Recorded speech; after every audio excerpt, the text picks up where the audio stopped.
মুকুল বাঁচিয়ে চলছেন অনেক অফিসার। ট্রাক থেকে টাকা তুলে যাচ্ছে কাঁথিতে। প্রশাসনিক বৈঠকে অভিযোগ মুখ্যমন্ত্রী, নবান্নের খবর পাচার হওয়ারও সন্দেহ।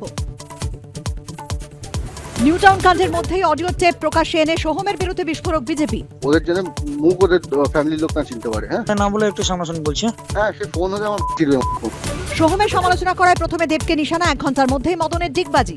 দেবের দাদাগিরি হয়ে গেল, রাজনীতি রাঙি পদক্ষেপটা বেশি হয়ে যাচ্ছে। অন্যায় করেছে, শুধরে যাও।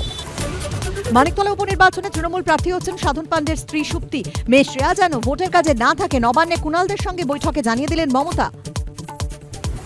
24 বছর পর ওড়িশায় কুর্সি বদল, আজ থেকে শাসন করবে বিজেপি। মুখ্যমন্ত্রী পদে শপথ নেবেন মোহন চরণ মাঝি। অন্ধ্রপ্রদেশে চতুর্থবারের জন্য মুখ্যমন্ত্রী পদে শপথ নেবেন চন্দ্রবাবু। রানীগঞ্জের পর এবার ডোমজুড় থানার কাছেই ভর দুপুরে সোনার দোকানে ভয়াবহ ডাকাতি, অস্ত্র নিয়ে দুষ্কৃতীদের তাণ্ডব। আমার গলায় চেন ছিল, ওইটা নিয়েছে। জম্মু কাশ্মীরে 3 দিনে 3 জঙ্গি হামলা। কাঠুয়ায় নিরাপত্তা বাহিনীর সঙ্গে সন্ত্রাসবাদীদের সংঘর্ষে 1 জঙ্গির মৃত্যু, প্রাণ গেল 1 পুলিশ কর্মীরও, আহত 6 জওয়ান।